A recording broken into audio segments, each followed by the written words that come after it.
Apakah masih aman untuk terbang menggunakan pesawat Boeing? Ya, ini pertanyaan yang muncul di video saya sebelumnya, yang terus terang ya, itu juga pertanyaan yang muncul di benak saya, kawan. Jadi kita menjadi takut ya setelah ada 2 kecelakaan yang menimpa Lion Air pada tahun 2018 dan Ethiopian Air di tahun berikutnya, yang mana menelan ratusan korban nyawa. Nah, memang setelah kejadian tersebut, ya seluruh pesawat jenis yang jatuh tadi ya, yaitu Boeing 737 MAX 8, itu di seluruh dunia tidak boleh terbang ya. Jadi hampir 2 tahun, saya nggak tahu apa yang sudah diperbaiki, tapi setelah hampir 2 tahun tersebut, lalu boleh beroperasi kembali ya. Nah, tentu saja kita berharap tidak ada lagi hal buruk yang terjadi ya, kawan. Namun tiba-tiba ya tahun ini ya 2024 pada bulan Januari, Alaska Air ya, satu penerbangan itu ya kawan, dia baru terbang beberapa menit tiba-tiba dindingnya bolong. Suddenly lost a section of its fuselage mid-flight. An FAA panel is blasting the aircraft company. Amid new problems with Boeing 737 MAX. Where was the oversight? Bismillahirrahmanirrahim. Alhamdulillahirabbil alamin. Allahumma shalli ala sayyidina Muhammad wa ala ali sayyidina Muhammad. Kawan-kawan, jadi berbekal dari pertanyaan tadi, akhirnya saya mencoba mencari tahu ya untuk mendapatkan jawaban bagi saya dan bagi kawan-kawan yang bertanya-tanya tadi. Sebetulnya permasalahan di Boeing ini mulai kapan sih ya? Karena apa? Sampai sekarang ya media-media kita itu masih dihiasi oleh permasalahan di perusahaan Boeing ya, kawan-kawan. Jadi akhirnya saya menemukan video yang udah cukup lama ya, yaitu video tahun 2014 dari channel Al Jazeera ya, kawan. Nah, di channel tersebut itu menceritakan bahwa tahun 2013 ya, ternyata ada insiden ya. Jadi insiden yang melibatkan pesawat Boeing juga, tapi yang tipe 787 Dreamliner ya, yang mana di bulan Januari itu ada sebuah pesawat ini yang terbakar. Tapi untungnya pesawatnya belum terbang ya, tapi kalau sampai sudah terbang kemudian mengalami kebakaran di atas ya akan cukup parah ya, kawan. Nah, yang kemudian berikutnya sekitar 4 bulan berikutnya terjadi juga di Jepang. Ya, kali ini yang di Jepang ini lebih parah karena apa? Terjadinya itu ketika sedang terbang gitu ya, kawan. Nah, apa yang terbakar itu bagian baterai. Namun sedikit kebakaran aja itu udah cukup untuk menjadi pemicu kebakaran yang lebih besar. Pada akhirnya sih yang di Jepang ini pun selamat ya, karena mereka berhasil untuk mendarat darurat itu ya. Nah, setelah itu ya Al Jazeera tahun 2014 itu melakukan investigasi ya. Jadi mereka itu mencoba mencari tahu ada apa sih sebenarnya, ada masalah apa di Boeing gitu ya. Ternyata ya cukup mengagetkan ya, kawan. Ternyata kalau menurut karyawan-karyawan Boeing sendiri ya, para insinyur yang bekerja di Boeing, ternyata mereka itu prosedurnya udah banyak mengabaikan kualitas dan keselamatan ya. Jadi namanya industri pesawat ya, kawan-kawan, itu harusnya mengutamakan keselamatan. Keselamatan harus nomor 1 gitu ya. Nah, sedangkan mereka bilang bahwa di Boeing ini itu keselamatan jadi ya nomor 2 lah. Jadi yang nomor 1 itu adalah kecepatan produksi gitu ya. Karena apa? Produksinya itu udah ditunggu-tunggu banyak perusahaan sehingga harus cepat dibikin gitu ya. Akhirnya ada beberapa masalah kemudian banyak diabaikan. Nah, ini terbukti ya, karena ketika karyawan-karyawan Boeing itu diwawancarai secara rahasia gitu ya. Itu mereka mengatakan bahwa mereka itu takut kalau menaiki pesawat bikinan mereka sendiri gitu ya. Jadi ini saya sertakan ya beberapa cuplikan video dari Al Jazeera ya. There's only one question left to ask. Would you fly on one? No. You won't fly on one. Would you fly on one of these planes? No, not really. Would you fly on one of these Probably not. Would you fly on one of these? Yeah, it's sketchy. Sketchy. Nah, I probably would, but I mean, I'm kind of a death wish, too. Our source asked 15 of his co-workers if they'd fly on the Dreamliner. 10 said no. Nah, jadi sebetulnya cerita buruk tentang Boeing ini terjadinya udah cukup lama ya, kawan.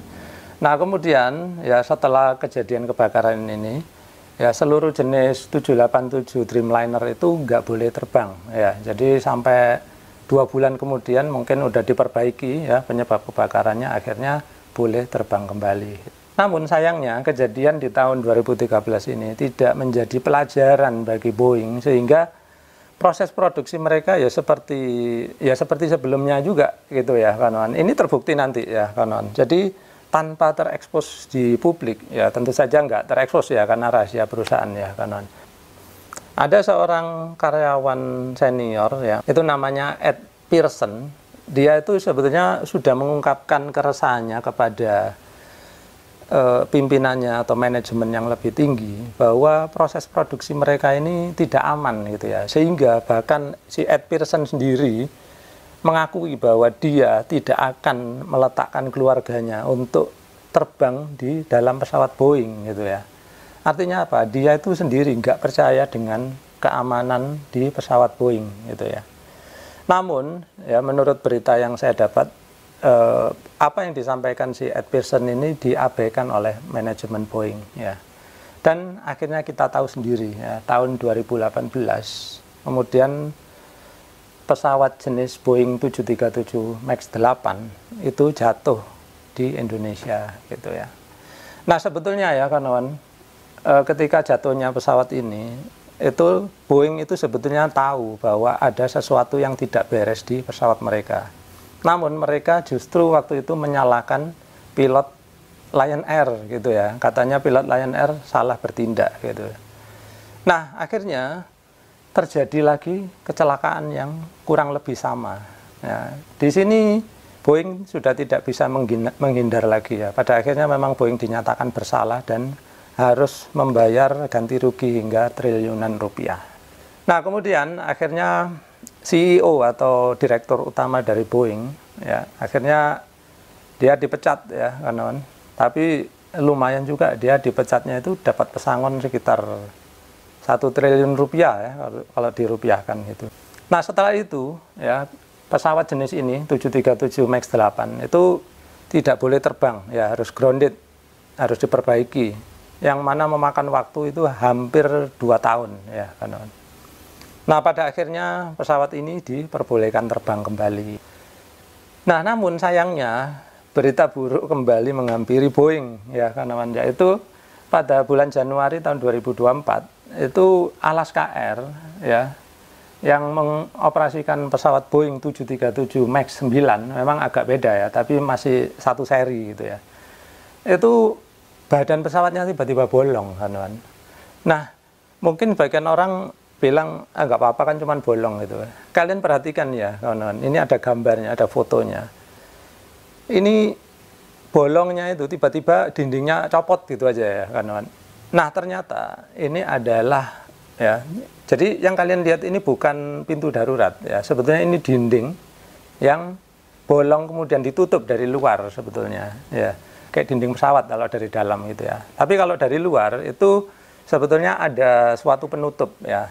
Jadi ini adalah opsional atau pilihan bagi pembeli pesawat ya. Jadi kalau kalian ingin dipasang pintu darurat di sini, maka kita bisa pasang pintu. Nah kali ini Alaska Air tidak ingin memasang pintu, sehingga lubang pintunya itu ditutup gitu aja ya, ditutup. Nah kemudian ternyata ya katanya entah nggak ada atau bautnya kurang kenceng, jadi dia copot ketika berada di angkasa sedang terbang itu ya kawan. Nah mungkin bagi kita yang nonton kayak nggak terlalu ngeri ya, tapi kalian perhatikan kawan ya, kursi yang ada di sebelah dinding yang bolong itu sampai telanjang ya, sampai copot busa-busanya. Kalian bayangkan kalau yang di situ itu manusia, apa nggak udah copot gitu ya, tulang-tulangnya juga kira-kira kawan. Nah segitu bahayanya. Dan untungnya ya, ini udah celaka masih untung ya, untungnya nggak ada orang yang duduk di situ kawan. Jadi akhirnya pesawat ini kembali lagi dan mendarat darurat, dan untungnya semuanya selamat, tidak ada korban jiwa satupun ya. Nah jadi pada akhirnya orang kembali bertanya-tanya kawan ya, ada apa ini sebetulnya dengan Boeing gitu ya. Nah akhirnya apa, mantan karyawan Boeing ya kawan. Jadi Boeing ini rupanya banyak mencatin orang yang terlalu vokal ya.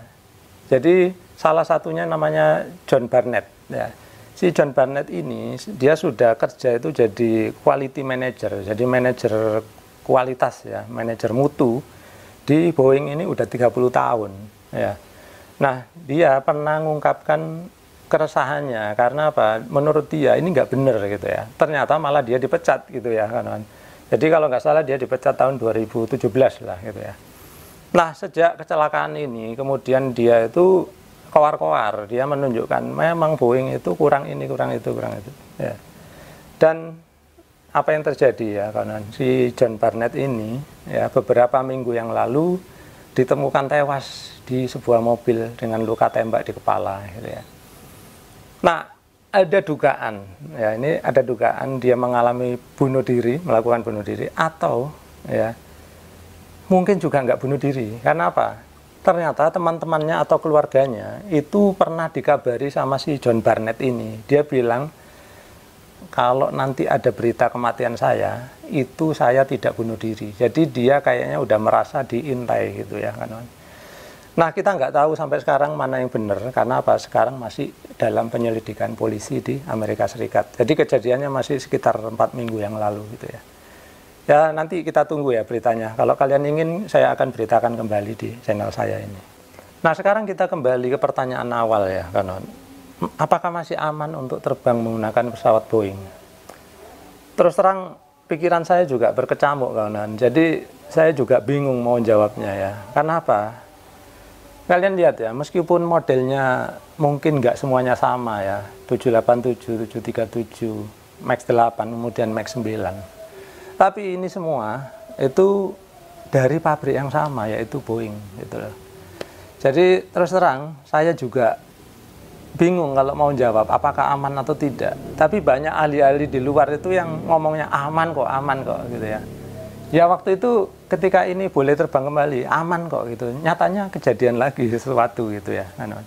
Dan sebetulnya kejadian yang saya tuliskan ini adalah kejadian-kejadian yang sudah dipastikan kesalahan Boeing ya.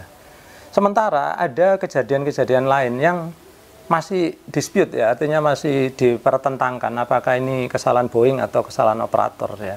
Yaitu beberapa berita tentang pesawat yang lagi terbakar ya, pesawat kargo, kemudian ada pesawat yang bannya copot, kemudian ada yang kemarin kalau nggak salah di Australia itu dia menukik tiba-tiba ya, jatuh tiba-tiba, tapi kemudian bisa dikuasai kembali ya.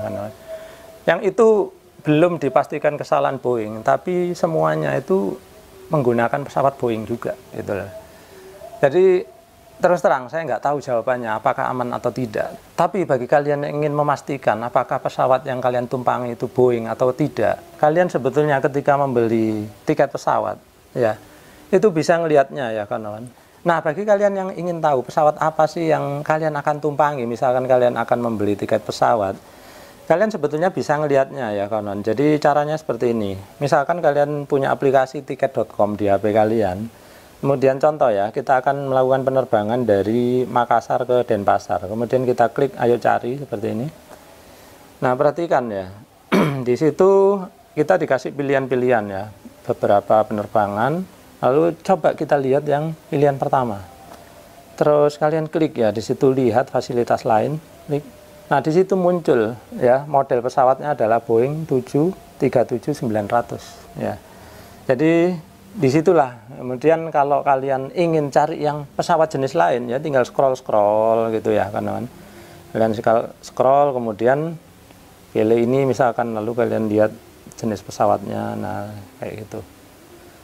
Nah, itu aja sih ya kawan. Jadi di sini saya bukan dalam rangka mengarahkan kalian silakan pilih Boeing atau jangan pilih Boeing ya, itu semua terserah kalian. Tapi kalau kalian ingin memastikan pesawat apa yang kalian ingin naikin, setidaknya kalian bisa melihatnya melalui aplikasi ketika kalian membeli tiket gitu ya.